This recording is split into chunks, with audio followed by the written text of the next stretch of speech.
Assalamualaikum warahmatullahi wabarakatuh.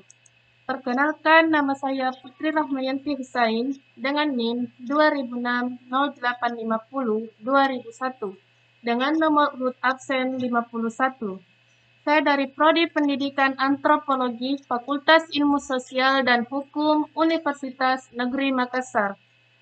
Pada video kali ini, saya akan kembali membahas suatu teori, yaitu teori postmodernisme.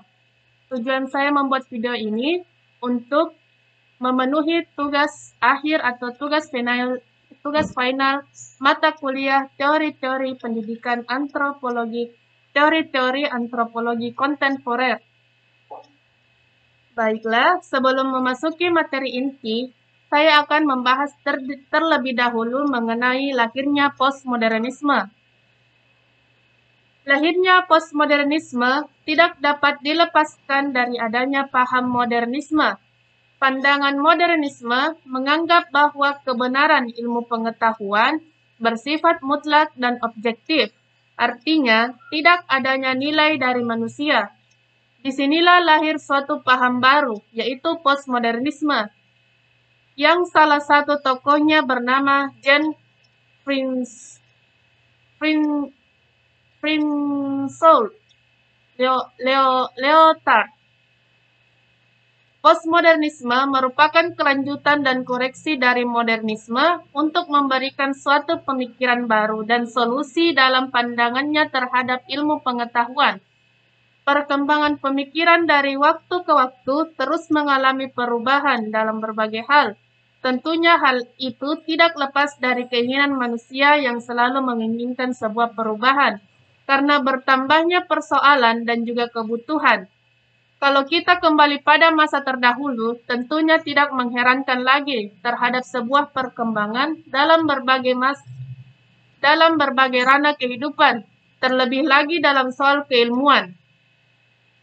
Kehidupan terus berputar dan berkembang seiring dengan semakin bertambahnya manusia, sehingga melahirkan pemikiran dan terus berupaya untuk mengembangkan kehidupan dalam berbagai hal. Demikian juga dalam ilmu pengetahuan, tentunya selalu mengalami perkembangan dari tahun ke tahun ataupun dari abad ke abad. Karena sifat dari manusia yang memang selalu tidak merasa puas terlebih dalam hal keilmuan, akibat dari hasil pemikiran yang telah ada, mereka akan berpikir untuk dapat mengembangkan bahkan melakukan sebuah pengujian ulang terdapat hasil penemuan yang telah lalu. Sama halnya dengan postmodernisme yang muncul diakibatkan karena kegagalan modernisme dalam mengangkat martabat manusia. Bagi postmodernisme, paham modernisme selama ini telah gagal dalam menepati janjinya untuk membawa kehidupan manusia menjadi lebih baik dan tidak adanya kekerasan. Perkembangan ilmu pengetahuan dan teknologi masa modernisme membawa kehancuran bagi manusia. Peperangan terjadi di mana-mana yang hal ini mengakibatkan manusia hidup dalam penderitaan. Pandangan modernisme menganggap bahwa kebenaran ilmu pengetahuan harus mutlak serta objektif. Tidak adanya nilai dari manusia. Disinilah muncul suatu paham postmodernisme yang merupakan kelanjutan, keterputusan, dan koreksi dari modernisme untuk memberikan suatu pemikiran baru dan solusi dalam menjalani kehidupan yang semakin kompleks ini. Bagi postmodernisme, ilmu pengetahuan tidaklah objektif, tetapi subjektif dan interpretasi dari manusia itu sendiri, sehingga kebenarannya adalah relatif. Baik, kita akan memasuki pengertian dari postmodernisme. Postmodernisme adalah sebuah pandangan kerangka pemikiran atau aliran filsafat yang berkaitan dengan sikap dan cara berpikir yang muncul di abad ke-20 daripada pemikir dunia yang tentu saja kebenarannya sangat mempengaruhi perkembangan dan kebudayaan manusia. Pengertian lain dari postmodernisme adalah paham yang lahir dari sebuah kegagalan para filsuf modernisme untuk memajukan sosial manusia. Karena kegagalan tersebut dalam menjalani misinya untuk menjadikan generasi manusia mendatang lebih maju dalam perkembangan pengetahuan dan sosial juga, menganggap bahwa kebenaran ilmu pengetahuan haruslah konkret serta objektif, tidak adanya nilai dari manusia, maka beberapa filsuf melahirkan sebuah paham yang lebih baik dari sebelumnya dan lebih menetapkan tujuan yang akan dicapai, yaitu paham postmodernisme. Dalam hal ini, postmodernisme memiliki sebuah pengetahuan yang bersifat subjektif dan interpretasi, yang merupakan kebalikan dari modernisme. Penerapan postmodernisme pun telah dilakukan dalam berbagai bidang, seperti seni, arsitektur, musik, film, dan teater. Kehadiran aliran ini memiliki tujuan untuk mencari solusi atas mengkritik pandangan-pandangan yang telah ada sebelumnya dalam hal mencari solusi atas keragaman permasalahan yang dihadapi manusia hari ini, serta krisis sosial dan kultural yang tak kunjung usai. Sedangkan para ahli sepakat bahwa postmodernisme bisa mengatasi krisis-krisis sosial yang terjadi, sehingga pemikiran ini pun telah mempengaruhi hampir sebagian besar sisi kehidupan manusia. Namun, sebagian yang lain tidak jarang meragukan kemampuan pendekatan postmodernisme ini, sebagaimana yang ditulis Jack dalam bukunya tentang studi kebudayaan, yaitu postmodernisme tidak menawarkan cara-cara alternatif untuk mengetahui dari mana kita bisa menghadapi dan menghargai sesuatu yang baru secara layak, tetapi menyindir wacana dengan terus-menerus membabat epistemologi yang telah ada dan menghadiri penurunan dan pelemahan pengaruh penjelasan-penjelasan yang didasarkan atas kualitas wacana yang sama sekali tidak istimewa. Istilah postmodernisme secara harfiah berarti setelah modern. Istilah modern yang berarti zaman baru berasal dari bahasa Latin modernus yang telah digunakan sejak abad ke-5 Masehi untuk menunjuk batas antara era kekuasaan agama Kristen dan era paganisme Romawi. Istilah ini kemudian berkembang menjadi beberapa istilah turunan yang kesemuanya menunjuk pada suatu kurun sejarah setelah era abad pertengahan. Beberapa istilah tersebut adalah modernitas, modernisasi, dan modernisme. Modernisasi atau modernization berarti proses berlangsungnya proyek mencapai kondisi modernitas. Modernisasi mencakup proses pengucilan karya-karya klasik, warisan masa lampau, dan sejarah purbakala. Karena modernitas pada hakikatnya mengambil posisi yang berlawanan dengan hal-hal lama demi terciptanya hal-hal baru. Postmodernisme awalnya memang merupakan reaksi terhadap modernisme. Postmodernisme merujuk pada bentuk-bentuk kebudayaan, intelektual, dan seni yang telah hilang hierarki atau prinsip kesatuan serta disertasi kompleksitas ekstrim, kontradiksi, ambiguitas, perbedaan, dan kesalingtautan sehingga sulit dibedakan dengan parodi. Sementara itu, terma postmodernitas adalah istilah turunan postmodernisme yang merujuk pada aspek-aspek non-seni sejarah yang dipengaruhi oleh berbagai gerakan baru, terutama pergerakan dalam dunia sosial, ekonomi, dan kebudayaan sejak tahun 1960-an. Paham ini telah mempengaruhi banyak bidang pendidikan kontemporer, terutama filsafat, pendidikan, studi wanita, dan sastra. Sangat meresap, sehingga istilah postmodern adalah umum dalam bahasa biasa. Postmodernisme berpendapat bahwa periode sejarah modern telah berakhir dan bahwa kita sekarang hidup di era postmodern. Memulai sebuah filosofi yang disebut fenomenologi Heidegger memperhatikan kebenaran subjektif dari diri manusia sendiri tentang kenyataan atau realitas dari intuisi mereka, persepsi, dan refleksi ketika mereka berinteraksi dengan fenomena. Postmodernisme memiliki beberapa hasil studi dalam pengembangan psikologi dan metode pendidikan. Postmodernisme dan para filsuf menyetujui perihal ide membuat atau membentuk keyakinan kita tentang pengetahuan dari pengalaman kita. Oleh karena itu, peserta didik membuat pandangan mereka tentang pengetahuan dengan berinteraksi dengan lingkungan mereka. Pengetahuan merupakan sebuah konstruksi manusia, tidak pernah dilengkapi tetapi bersifat sementara, bersifat dugaan, dan dapat direvisi terus-menerus karena pembelajaran memperoleh lebih banyak pengalaman. Pembelajaran kolaboratif, berbagai pengalaman dan ide melalui bahasa, menjadikan pengetahuan sebagai konstruksi abadi dan sosial. Amin Abdullah dalam bukunya berjudul Filsafat Kalam di Era Postmodernisme menyatakan bahwa ciri-ciri pemikiran postmodernisme adalah dekonstruktif. Jadi, hampir semua bangunan atau konstruksi dasar keilmuan yang telah mapan dalam era modern, baik dalam bidang sosiologi, psikologi, antropologi, sejarah, bahkan juga ilmu-ilmu kealaman yang selama ini baku, ternyata dipertanyakan ulang oleh postmodern.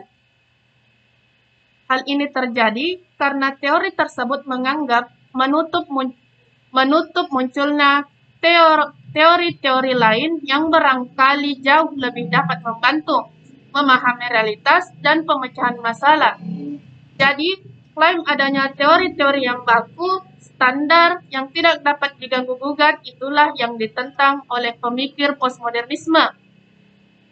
Standar yang dilihatnya kaku dan terlalu skematis sehingga tidak cocok untuk melihat realitas yang jauh lebih rumit. Maka, menurutnya harus diubah, diperbaiki, dan disempurnakan oleh para pemikir postmodernisme. Ciri postmodernisme yang lain adalah berwatak relativisme. Artinya, pemikiran postmodernisme adalah hal realitas budaya, yaitu nilai-nilai, kepercayaan, dan lainnya, tergambar dalam teori-teori yang dikembangkan oleh disiplin ilmu antropologi. Dalam pandangan antropologi, tidak ada budaya yang sama dan sebangun antara satu dengan yang lain, seperti budaya Amerika jelas berbeda dengan Indonesia. Maka, nilai-nilai budaya jelas sangat beraneka ragam sesuai dengan latar belakang, sejarah, geografis, dan sebagainya. Dalam karya seni juga terjadi pergeseran dari keseriusan, dari kedalaman ke permukaan, ke permainan sehingga terjadi ironi, parodi, interaksi, dan pastiche. Secara umum, postmodernisme merupakan hasil gerakan mahasiswa tahun 1968. Oleh karena kekuatan negara tidak dapat dihancurkan, maka postmodernisme mencoba menemukan jalan melalui struktur bahasa, melalui kekuatan wacana. Struktur bahasa dan dengan demikian struktur teks menjadi model, semua disiplin dianggap sebagai tulisan, sebagai teks dan wacana, sehingga pemecahannya pun dapat dilakukan secara tekstual. Sasarannya adalah semua sistem pemikiran total, khususnya organisasi politik yang didasarkan atas struktur masyarakat secara keseluruhan. Pada awalnya, estetika merupakan studi tentang keindahan, baik dalam karya seni maupun keindahan alam pada umumnya. Atas dasar pengaruh Plato, sebagian besar filsuf memandang keindahan sebagai kualitas intrinsik yang terkandung dalam objek. Berbeda dengan pandangan tersebut, pandangan semiotika, khususnya periode postmodern, lebih banyak memberikan perhatian pada tanda-tanda sebagai estetika semiotis, dengan pertimbangan bahwa kualitas estetis dapat dipahami semata-mata melalui tanda sebagai sistem komunikasi. Dalam sastralah, sebagai bahasa model kedua, Sebagai teks, sistem tanda tersebut dieksploitasi secara maksimal. Dengan kalimat lain, teks sastra secara keseluruhan merupakan sistem tanda dan demikian juga sebagai sistem komunikasi. Kualitas estetis jelas paling banyak ditunjukkan dalam stilistika dan gaya bahasa pada umumnya. Dalam hal ini, genre publish-lah yang paling banyak berperan. Dari sinilah nampak jelas bahwa para pemikir postmodernisme menganggap bahwa segala sesuatu itu relatif dan tidak boleh absolut, karena harus mempertimbangkan situasi dan kondisi yang ada. Dapat disimpulkan bahwa ilmu pengetahuan bagi postmodernisme bersifat relatif, tidak ada ilmu pengetahuan yang kebenarannya absolut. Dan melihat suatu peristiwa tertentu juga ketika ingin menilainya harus dilihat dari segala sisi, tidak hanya terfokus pada satu sisi tertentu. Pluralisme merupakan ciri pemikiran postmodernisme selanjutnya. Hasil teknologi modern dalam bidang transportasi dan komunikasi menjadi era pluralisme budaya dan agama telah semakin dihayati dan dipahami oleh banyak orang dimanapun mereka berada. Adanya pluralisme budaya, agama, keluarga, ras, ekonomi, sosial, suku, pendidikan, ilmu pengetahuan, dan politik merupakan sebuah realitas. Artinya bahwa mentolerisasi adanya keragaman pemikiran, peradaban, agama, dan budaya. Sehingga menciptakan suatu adanya heterogen atau bermacam-macam, bukan homogen. Keanekaragaman ini harus ditoleransi antara satu dengan yang lainnya, bukan saling menjatuhkan, apalagi sampai terjadinya suatu konflik tertentu. Ada beberapa tokoh yang bisa disebut mewakili era postmodernisme, yaitu pertama, Jean-François Lyotard, merupakan salah satu filsuf postmodernisme yang paling terkenal sekaligus paling penting di antara filsuf-filsuf postmodern yang lainnya. Pemikirannya tentang ilmu pengetahuan dari pandangan modernisme yang sebagai narasi besar seperti kebebasan, kemajuan, dan sebagainya. Ini menurutnya mengalami permasalahan yang sama seperti abad pertengahan yang munculnya istilah religi, nasional kebangsaan, dan kepercayaan terhadap keunggulan negara Eropa untuk saat ini tidak dapat dipercayai atau kurang tepat kebenarannya. Maka, postmodernisme menganggap sesuatu ilmu tidak harus langsung diterima kebenarannya, harus diselidiki dan dibuktikan terlebih dahulu. Baginya, ilmu pengetahuan postmodernisme bukanlah semata-mata menjadi alat penguasa, memperkuat kemampuan kita untuk bertoleransi atas pendirian yang tidak mau dibandingkan. Tokoh kedua yaitu Michel Foucault adalah seorang tokoh postmodernisme yang menolak keuniversalan pengetahuan. Ada beberapa asumsi pemikiran pencerahan yang ditolak oleh Foucault, yaitu satu, pengetahuan itu tidak bersifat metafisis, transendensial atau universal, tetapi khas untuk untuk setiap waktu dan tempat. Yang kedua, tidak ada pengetahuan yang mampu menangkap karakter objektif dunia, tetapi pengetahuan itu selalu mengambil perspektif. Dan yang ketiga, pengetahuan tidak dilihat sebagai pemahaman yang netral dan murni, tetapi selalu terikat dengan rezim-rezim penguasa. Tokoh yang ketiga yaitu Jacques Derrida. Membahas filsuf yang satu ini tidak akan lepas dari pemikirannya tentang dekonstruksi. Istilah ini merupakan salah satu konsep kunci postmodernisme. Secara etimologis, dekonstruksi adalah berarti mengurai, melepaskan, dan membuka.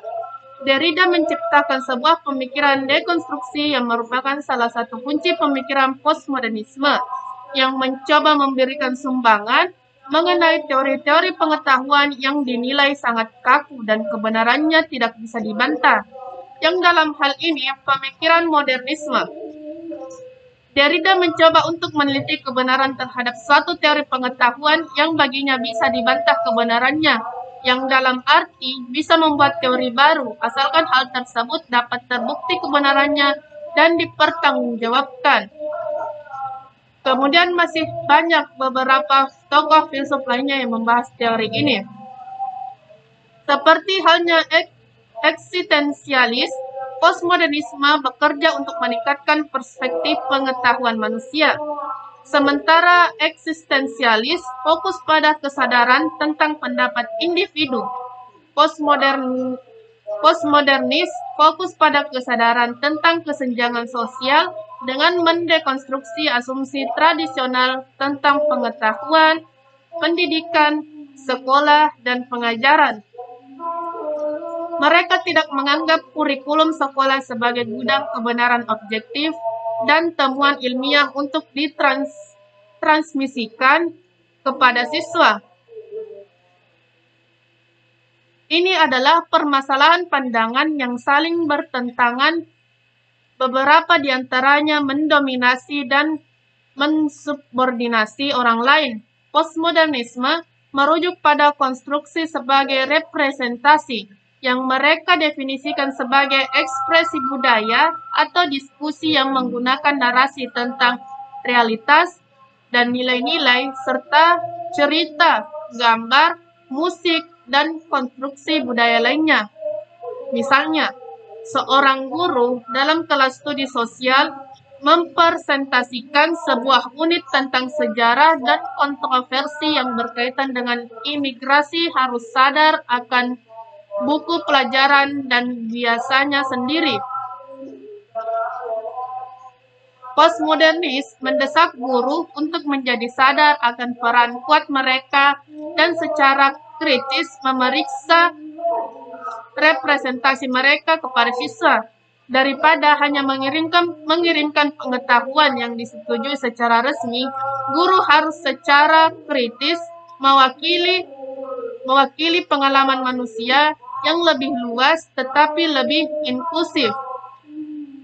Siswa berhak mendapat banyak suara dan banyak cerita, termasuk autobiografi dan biografi mereka sendiri. Sementara postmodernis dan pragmatis setuju bahwa kurikulum harus mencakup diskusi tentang masalah-masalah kontroversial. Postmodernis tidak menekankan metode ilmiah seperti halnya pragmatis. Metode ilmiah untuk postmodernis mewakili metanarasi lain yang digunakan untuk memberi kekuatan kelompok elit atas yang lain. Menurut sebagian teoritis sosial kontemporer, postmodernis mendorong terjadinya krisis representasi dalam ilmu-ilmu kemanusiaan. Dalam antropologi, keadaan ini mendorong meningkatnya ketidakpastian cara yang tepat dalam memaparkan realitas sosial.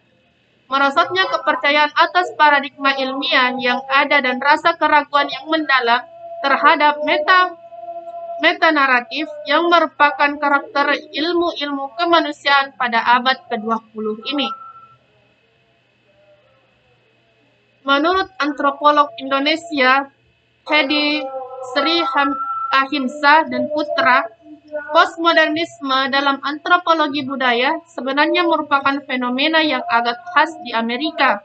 Artinya, berbagai pandangan baru yang dikaitkan postmodernis dalam antropologi umumnya berasal dari ahli-ahli antropologi Amerika Serikat, termasuk reaksi-reaksi positif dan negatifnya. Sedangkan di kalangan antropolog di belahan dunia lainnya, misalnya Eropa, yaitu Belanda, Prancis, dan Inggris, kurang banyak terlibat dalam diskusi-diskusi seputar paradigma postmodern. Padahal, menurut Ahmisa dan Putra, dalam jurnal-jurnal antropologi seperti Criticism of Anthropology and Dialectical Anthropology yang sering memuat wacana postmodernis, ternyata berpusat di Eropa. Itu tidak serta-merta berarti bahwa mereka tidak tahu tentang postmodern. Dan begitu pula di Amerika Serikat, tidak semua kalangan ahli antropologi yang peduli terhadap postmodern. Para penganut postmodernitas dalam antropologi tidak lagi mempercayai adanya etnografi yang objektif, utuh, dan sebagaimana adanya. Menurut von Hessel, setiap etnografi selalu mengandung sifat fiktif, karena tidaklah mungkin untuk melukiskan keseluruhan secara utuh, atau dalam hal ini masyarakat dan kebudayaan, dan tepat tentang situasi lapangan penelitian. Selain tidak memungkinkan melukiskan benar-benar apa yang dialami, dilihat, diperoleh, dan dikerjakan oleh si peneliti selama dia di lapangan, sebuah etnografi merupakan karya dari sebuah antropolog yang dikerjakan melalui proses merangkum, menyunting, menyusun, menambah, dan mengurangi berbagai catatan lapangannya. Dalam kegiatan seperti itu, maka apa yang dilukiskan sebagai karya etnografi dengan sendirinya telah mengalami banyak distorsi sehingga tidaklah bisa disebut objektif. Dalam dunia antropologi yang postmodern, kesadaran bahwa etnografi yang bersifat objektif itu tidak pernah ada karena tidak akan pernah bisa objektif. Sebagaimana halnya deskriptif dalam ilmu-ilmu alam, walaupun sekarang sudah mulai diragukan, arus pemikiran postmodern dalam antropologi budaya dengan perenungan yang lebih dalam dan kritis mengenai kemampuan dan keterbatasan retorik dalam proses penulisan etnografi, serta perhatian yang lebih serius terhadap proses representasi menampilkan suatu kebudayaan. Namun, di sisi lainnya, terutama bagi kalangan antropologi feminis dan atau juga di bidang spesialis lainnya, justru kehadiran postmodernis dirasakan amat penting untuk mengisi kelemahan positivisme. Paradigma positivisme dianggap terlalu diwarnai semangat maskulinitas dan mengabaikan perspektif feminis. Karena itu, kemungkinan dekonstruksi teori yang berspektif feminis seperti yang banyak disediakan dalam teori kritis dan maupun konstruktif yang menjadi wilayah postmodern. Jadi kesimpulannya, postmodernisme merupakan suatu ide baru yang menolak ataupun yang termasuk dari pengembangan suatu ide yang telah ada tentang teori pemikiran masa sebelumnya, yaitu paham modernisme. Bagi postmodernisme, paham modernisme selama ini telah gagal dalam menepati janjinya untuk membawa kehidupan manusia menjadi lebih baik dan tidak adanya kekerasan. Pandangan modernisme menganggap bahwa kebenaran ilmu pengetahuan harus mutlak serta objektif, tidak adanya nilai dari manusia. Bagi pemikiran postmodernisme, mereka tidak memandang ilmu pengetahuan modern sebagai universalisme, karena postmodernisme menolak penjelasan yang bersifat universal, harmonis, atau bahkan konsisten.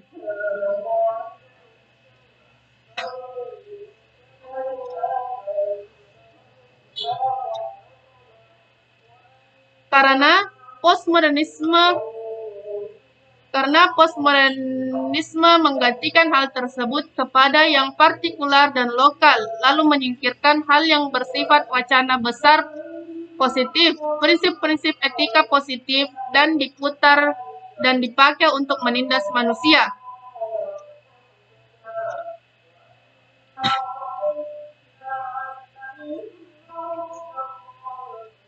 Mungkin itu saja yang dapat saya sampaikan, kurang lebihnya mohon dimaafkan. Saya akhiri dengan ucapan wabillahi taufiq wal hidayah. Wassalamualaikum warahmatullahi wabarakatuh.